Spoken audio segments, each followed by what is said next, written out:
Good evening, my friends. This is Paul, and as of January 1st, 2023, I have been on YouTube for 10 years. Wow, that is such a weird feeling, but that's also such a cliche answer. I know I've only technically been regularly uploading to this channel since 2016 due to a myriad of technical difficulties, but the fact still stands that I established this YouTube channel on January 1st, 2013, and I plan on being the world's longest running YouTuber. So to celebrate the occasion, I didn't quite know what I should do because I feel like I've been doing so many celebrations lately with my best memories of 2022, the best games of 2022, the behind the scenes of the best games. So I thought I'd keep it a little bit more simple this time and just pick my favorite video on my channel of every year that I've been on YouTube. During the early years, there wasn't much to pick from, but going forward, I definitely had to think quite a bit, especially because prior to 2022, I didn't know how to upload my videos in high resolution, so some of the quality might be a bit questionable, but hopefully, if you go back and watch some of those older titles, then you'll hopefully understand that YouTube is a learning process, and every single one of us content creators have to start out small and make mistakes, but we learn from those mistakes, and that helps us be better YouTubers over time. So thank you in advance if you've always been patient and never rage quit my channel just because my videos were only in 360p, and I hope you enjoy my selection. My very first video, The Great Embrace, was such a joy to upload because of the circumstances surrounding how I wrote that song. It was originally just a poem that I came up with while I was washing the dishes at my job, mind you, so I must have really been distracted that day, and I got home and I wrote it down and I made it in a Facebook note, and people loved it. I think to this day they still think that it's the best poem that I ever wrote. And some people said that I should put it into a song. And I was like, me? A songwriter? I don't have that natural ability. But enough people requested it that I decided I'd try anyway. I'd been practicing guitar since high school, so I knew how to play. I just didn't know how to translate that very well into a song. So eventually I just sat down in my living room. It took me about 2 hours, but I eventually memorized the chords. And at the time I made that recording, I had actually never written down the chord placement. I just memorized that whole thing. So that was all completely from memory.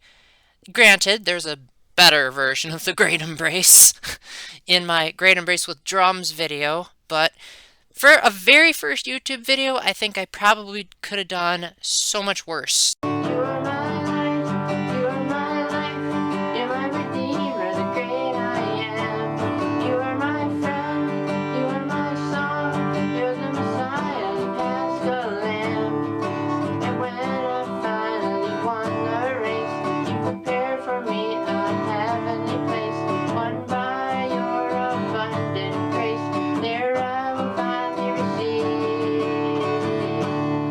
Embrace. 2014 didn't give me a whole lot of options for good videos to pick from, so by default it was The Great Embrace with Drums.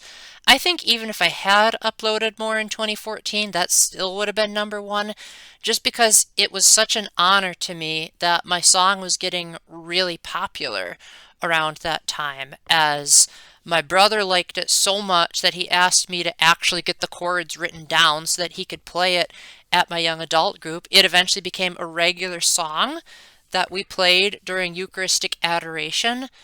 And I also just really appreciate the fact that he wanted to get it out to more people, since I didn't really know how to contact a recording agent or anything like that to make it like on Spotify or any of those whatever systems that you guys use to listen to music. I think the quality of the microphone probably could have been better, but overall I just loved the way my brother was able to just naturally adapt with his drum playing style, and I think the fact that he hooked me up with a special guitar that was hooked up to some equipment to make the sound come across so much clearer, and so that definitely has made this video age so much better than others. I also like the fact that my hairstyle, my iconic hairstyle that you all know and love, essentially started in that video. So, yay for the origin story of me just not wanting to change my hair.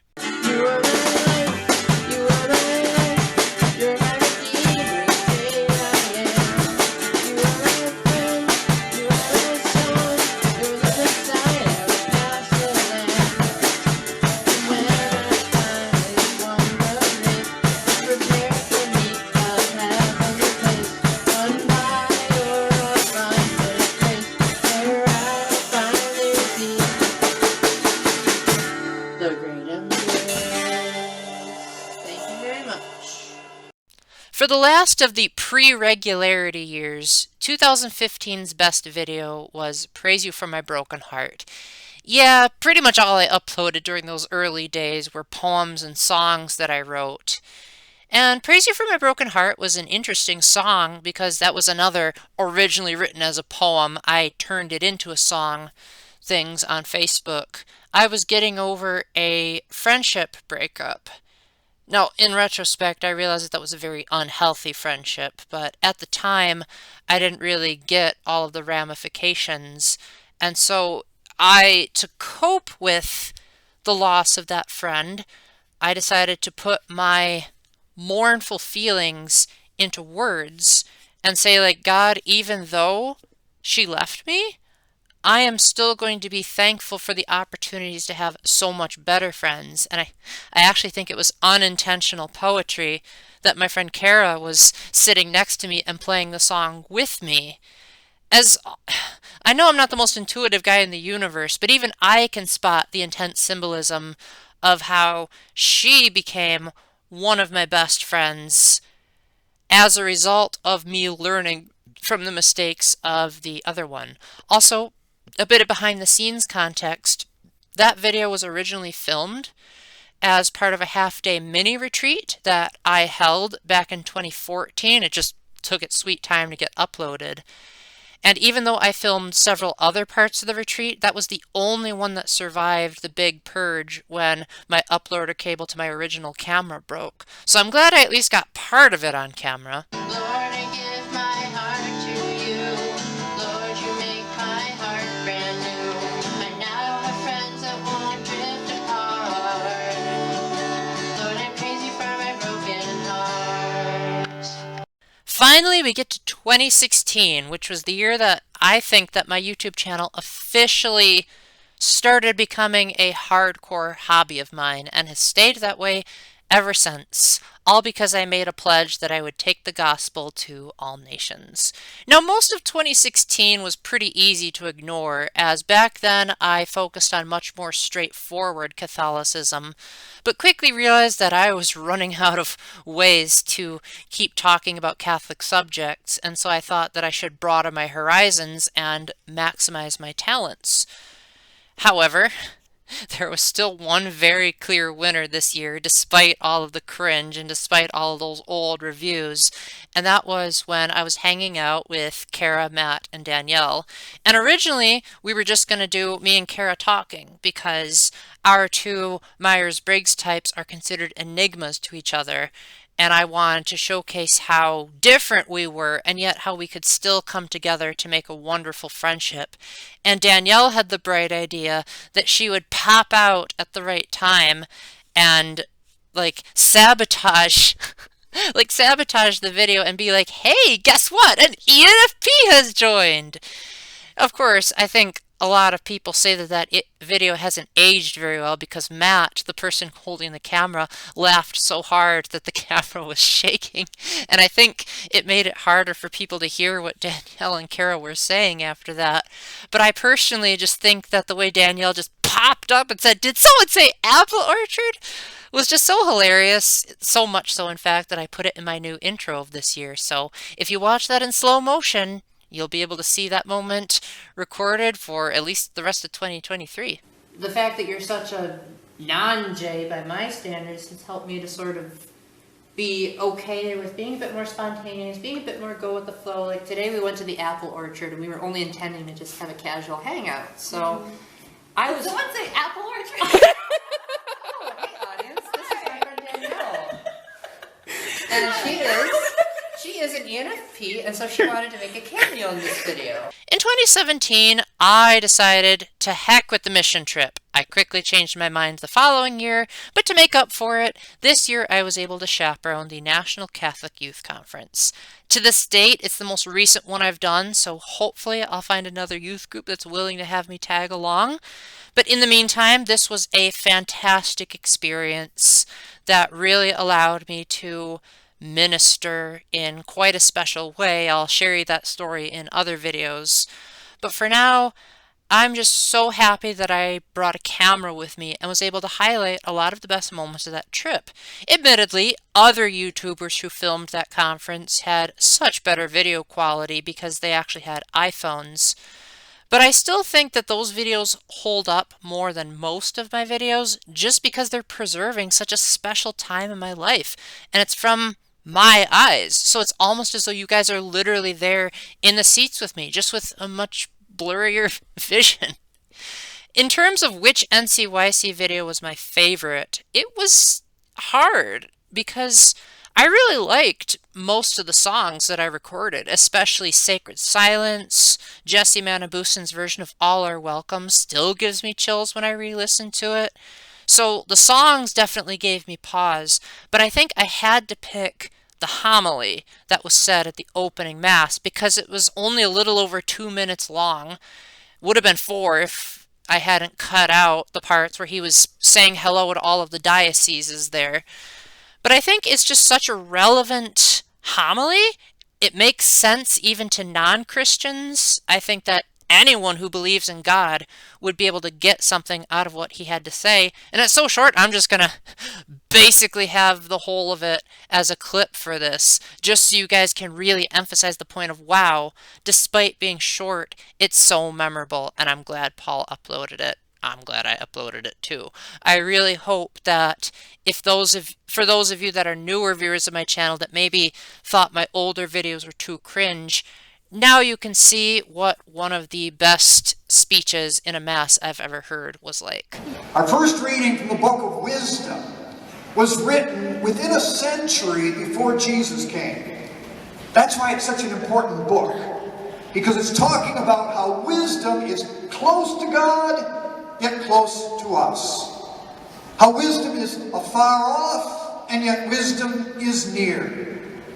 How wisdom is holy, and yet penetrates into our lives.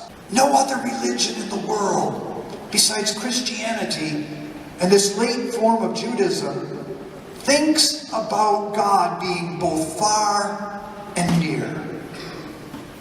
None. And it was the perfect preparation for Jesus, who perfectly is far and perfectly is near. That is why the questions that the Pharisees ask in today's gospel reading is silly. It's a silly question. When will the kingdom of God come? They ask Jesus. He's standing right there in front of you. He is right there in front of you. It's a silly question. They didn't get it. They couldn't see it. Which always boggles me. Why couldn't they see this? What led them to be so blind and deaf that the kingdom of God present in Jesus Christ in their midst went by unnoticed to them? Isn't that a fair question for us as well? Jesus is with us at all times, especially all of us who have been baptized in the blood of the Lamb, washed in his sacred blood, we who are fed with his body and blood, and as Steve says, who become his body and blood. Do we miss it? Do we not see? Do we not hear? My sisters and brothers, in these days, open your eyes, open your hearts, open your ears, because Jesus is here with us. Do not miss this opportunity. Who knows? It may not happen again. God bless you all. There was no competition for 2018's video. Discrimination against dinosaurs was a hit even before I made it on YouTube.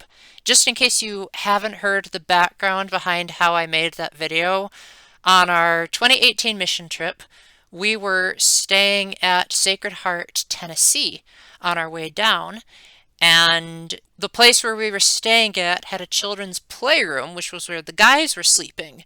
And I saw a bunch of dinosaurs and a Lego table, and I don't know what was going through my head at the time, but I just handed the camera to my friend Nick and I said, "Start filming, I'm just going to go for it." And so all of that was done in one take, and on the spot, I just decided I wanted to have two dinosaurs talking about Catholic Art Work Camp.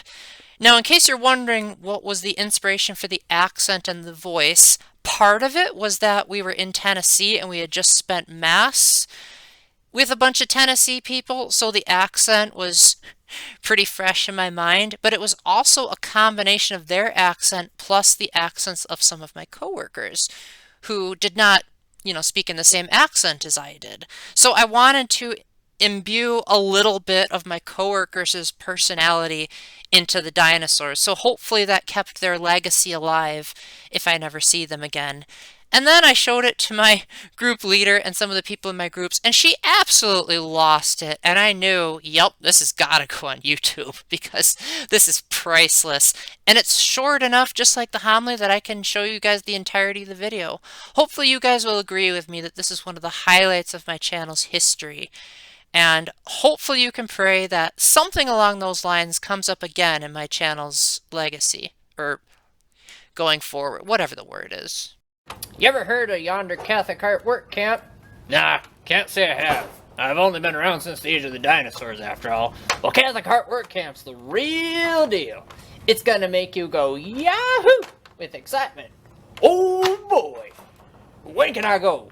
Well, it's happening this weekend. You gotta have a t-shirt, though. Well, I don't think they sell t-shirts that fit a T-Rex. But I don't think they sell a t-shirt that fits you either. Aw, well, spit on my foot. Why can't they let us dinosaur folk into Catholic Heart? I thought the Catholic Church was all about inclusivity and being considerate of other people. Well, we ain't people, we dinosaurs. And we came before God created man and woman. So therefore he created them in his image and likeness. We are just dumb animals that don't have intellect nor free will. I got free will? What are you saying? I'm going to say right now, I'm going to storm up to that youth group leader and I'm going to say, what's the youth group leader's name? Julie. Julie, you best be getting me on that bus to Catholic Art Work Camp. You hear? Or I'm going to storm the place down with my giant feet. That foot's only as big as this bubble on the Lego field.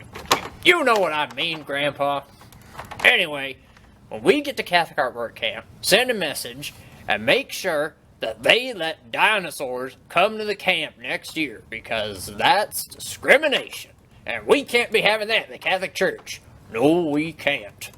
Well, audience, take that as a lesson. Even dinosaurs have feelings. Thank you for watching.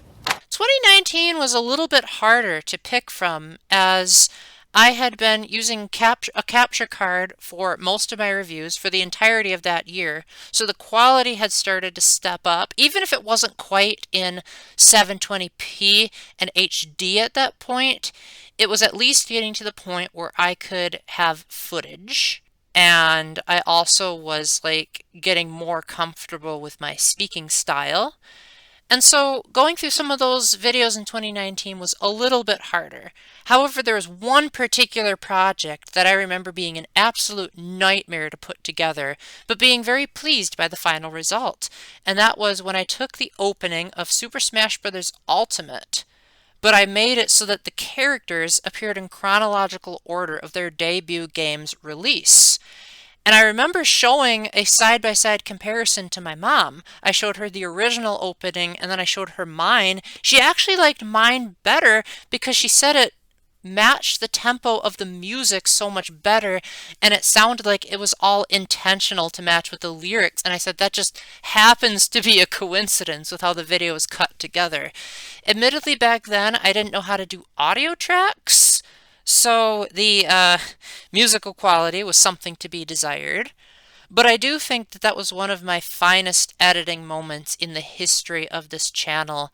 And again, as seems to be a theme lately. It's so short that I think I can show you guys the entirety of it, but I hope that even if I'm not as professional of an editor as maybe some of you watching this or some of the bigger channels like Scott the Woz, at least it can help in certain creative projects.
For 2020's video, let's get some positivity because people complain about 2020 too much.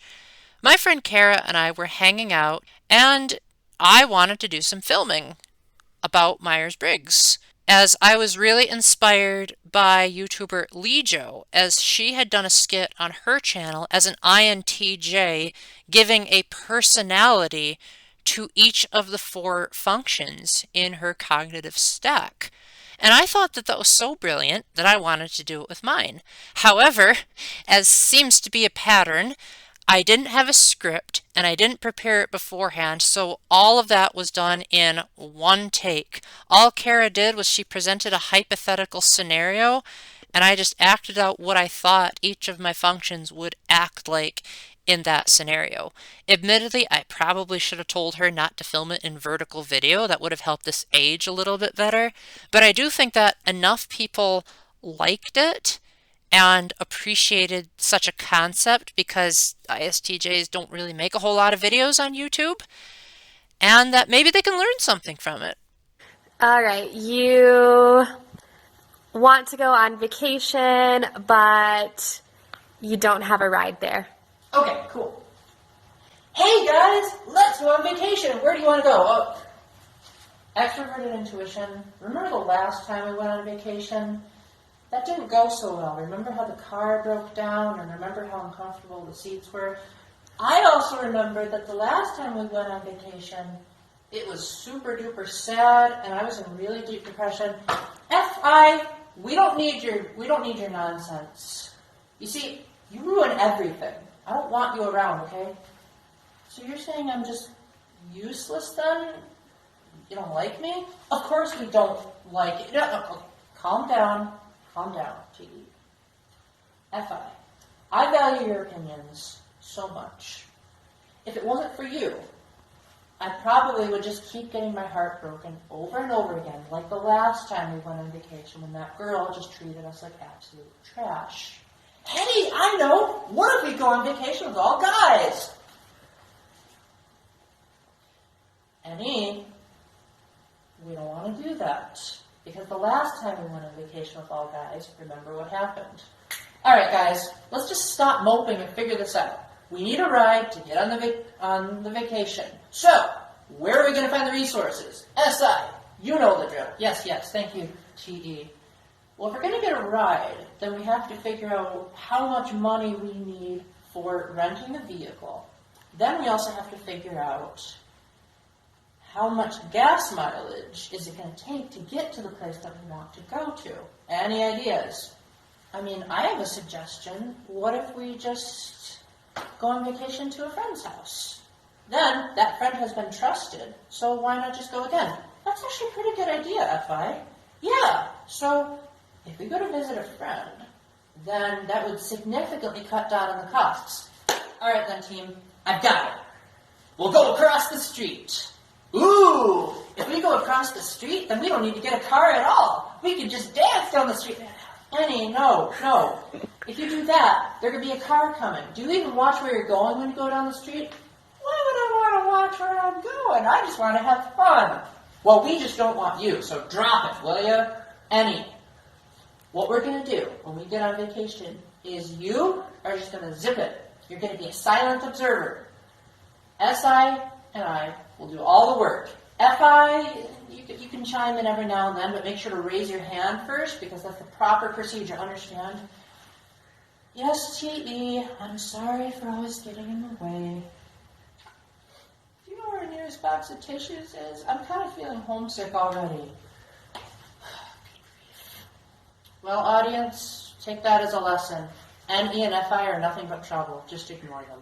I don't do a whole lot of essay videos on my channel because I feel like it's the standard of most gaming YouTubers to have heavy editing and a lot of footage and a lot of splicing together, and I just don't have time for that. But in 2021, I made the exception because I was so happy that Banjo and Kazooie got into Super Smash Bros. Ultimate in 2019. It took me 2 years to get my thoughts sorted out. But I'm really glad that I was able to do a good juxtaposition between footage of the actual games as well as footage from Smash and explain how they were handled so beautifully. Since it's one of the newer videos, it's probably a little bit easier to watch than some of my older things. But I think one thing that I've always been good at is speaking and articulating my ideas. And that's the main reason why I picked this as the video of the year for 2021 is because, hey, it's a video that's primarily me talking, and I just happened to have semi-professional editing skills that made it look up to par with most YouTube standards. Banjo and Kazooie's classic mode at first glance seems a bit predictable. Banjo and Kazooie are constantly seen together in Banjo-Kazooie and for most of Banjo-Tooie, so it would make sense that the characters they face are also partners. But they added a twist to this so that it didn't seem identical to the Ice Climbers' classic mode route. And that's that each of the stages are references to levels in Banjo-Kazooie, with the exception of the last two battles, but we'll get to that when we do. The first battle is against Duck Hunt on Spiral Mountain, which is a clever nod to the fact that Duck Hunt was the fake-out character used in Banjo and Kazooie's reveal trailer, and this may be a little bit of a conspiracy theory on my part, but I also believe that Duck Hunt was meant to be a replacement of Banjo and Kazooie during Smash 3DS and Wii U because they didn't have the rights at the time, or maybe they were just being stubborn. I don't know. And the main theme Banjo-Kazooie is playing because Duck Hunt is representing Banjo and Kazooie to begin with. The next battle is Rosalina and Luma on Tortimer Island with the Treasure Trove Cove remix playing. The music tends to give away what the stage is, so because the music is Treasure Trove Cove, that's exactly what it's representing.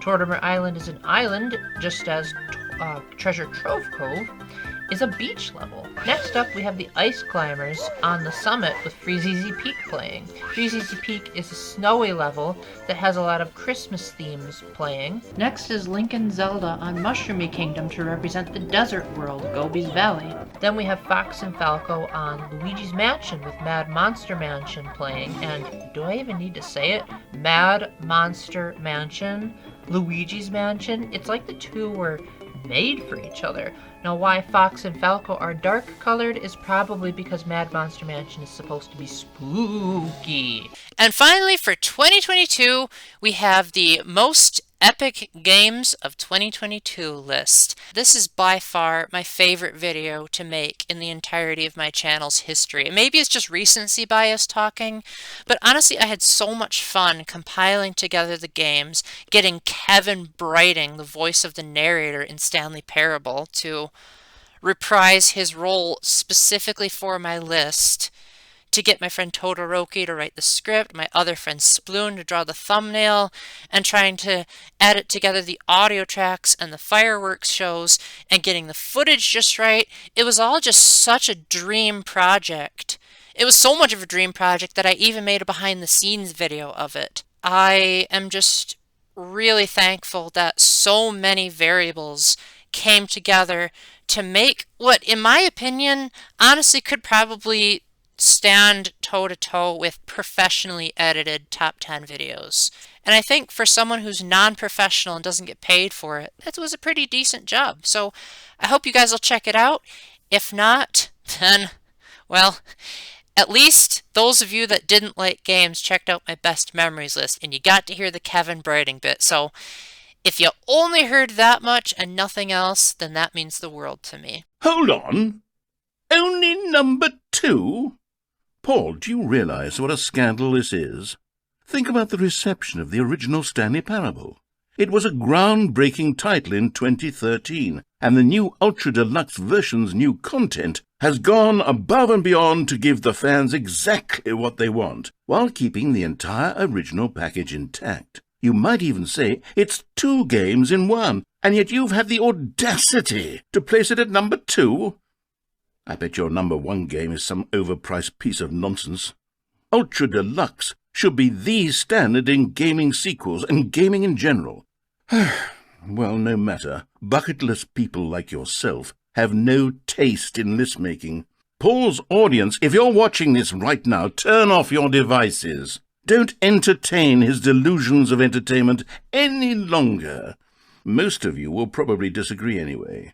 Well, this has been a colossal waste of my time. Maybe I should go and replay the new content in Ultra Deluxe and re-immerse myself in the Hall of Memories to go back to a time when the Stanley Parable was appreciated for the masterpiece it's truly meant to be.